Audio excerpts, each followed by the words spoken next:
സാധാരണക്കാരനായ മീഡിയയുമായി ഒരു ബന്ധവുമില്ലാതിരുന്ന ഒരു കൃഷിക്കാരനിൽ നിന്ന് big Boss Telugu season 7 title വിന്നറായി മാറിയ പല്ലവി പ്രശാന്തിൻ്റെ ആത്മവിശ്വാസത്തിൻ്റെയും കഠിന പ്രയത്നത്തിൻ്റെയും കഥയാണ് ഈ വീഡിയോയിൽ പറയുന്നത്.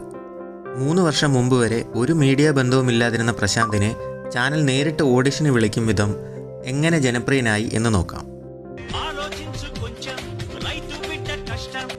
3-4 വർഷം മുമ്പ് വരെ ടിക്ടോക്ക് വീഡിയോസ് മാത്രം ചെയ്തുകൊണ്ടിരുന്ന ഒരു വ്യക്തിയായിരുന്നു പ്രശാന്ത്. എന്നാൽ ടിക്ടോക്ക് 2020 ഇന്ത്യയിൽ ബാൻ ആയതിനു ശേഷം ഇൻസ്റ്റാഗ്രാമിലേക്ക് ചേക്കേറി. ഈ സമയം മുതലാണ് പ്രശാന്ത് തൻ്റെ ബിഗ് ബോസ് സ്വപ്നം റീലുകളായി പോസ്റ്റ് ചെയ്ത് തുടങ്ങിയത്.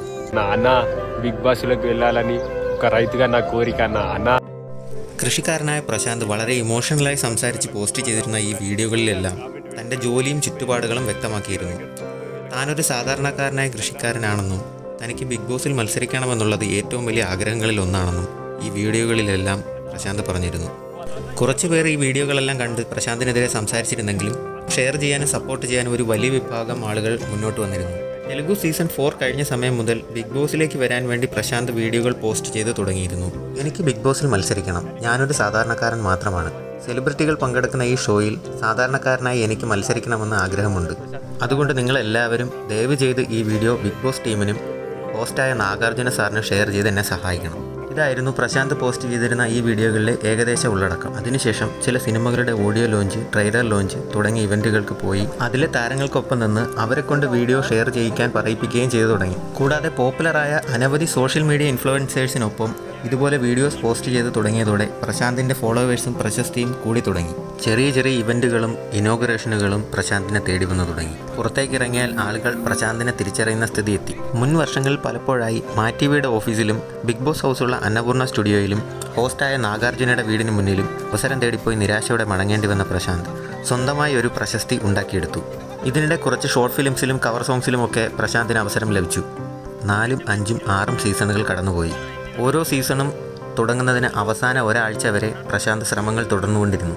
സീസൺ 6ലേക്കും തനിക്ക് അവസരം ലഭിച്ചില്ല എന്ന് മനസ്സിലാക്കിയ പ്രശാന്ത് പിന്നീട് ഒരു യൂട്യൂബ് ചാനൽ തുടങ്ങി. അതിൽ കൃഷിയെ പറ്റിയുള്ള വീഡിയോകളും തൻ്റെ വിശേഷങ്ങളും പങ്കുവച്ചു തുടങ്ങി. മുൻപ് ചെയ്തിരുന്നത് പോലെ ബിഗ് ബോസിലേക്ക് കയറാനുള്ള ശ്രമങ്ങളും ഇതിനോടൊപ്പം തന്നെ തുടർന്നുകൊണ്ടിരുന്നു.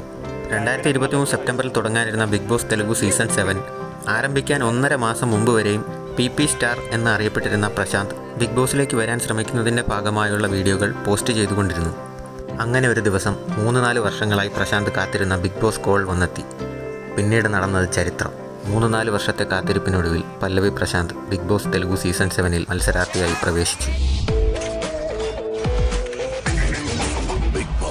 സീസൺ 5ഉം 6ഉം നടക്കുമ്പോൾ അന്നപൂർണ സ്റ്റുഡിയോയ്ക്ക് മുന്നിൽ പോയിരുന്ന സ്വപ്നം കണ്ട പ്രശാന്തിൽ നിന്ന് സീസൺ 6ൽ വീക്കെൻഡ് എപ്പിസോഡ് കാണാൻ ഒരു കാഴ്ചക്കാരനായി സ്റ്റുഡിയോയിൽ ഇരുന്ന അതേ പ്രശാന്തിൽ നിന്ന് സൂപ്പർ സ്റ്റാർ നാഗാർജുനയുടെ കയ്യിൽ നിന്ന് big Boss Telugu season 7 trophy വാങ്ങി ടൈറ്റിൽ വിന്നറായ പ്രശാന്തിൻ്റെ ഈ ജീവിതകഥ ബിഗ് ബോസ് സ്വപ്നം കാണുന്ന ഏതൊരു వ్యక్తిക്കും ప్రచోదనం നൽകുന്നതാണ്. ప్రశాంత్ തന്നെ ఒరికల్ പറഞ്ഞതുപോലെ 6 అయినా 7 అయినా 8 అయినా బిగ్ బాస్ ప్రయత్నం మాత్రం ఆగేది. మన గొంతులో ప్రాణం ఉన్నంత వరకు మన ప్రయత్నం కొనసాగుతుంటుంది. നിങ്ങളും ട്രൈ ചെയ്യുന്നേ, അഥവാ ബിരിയാണി കൊടുത്താലോ?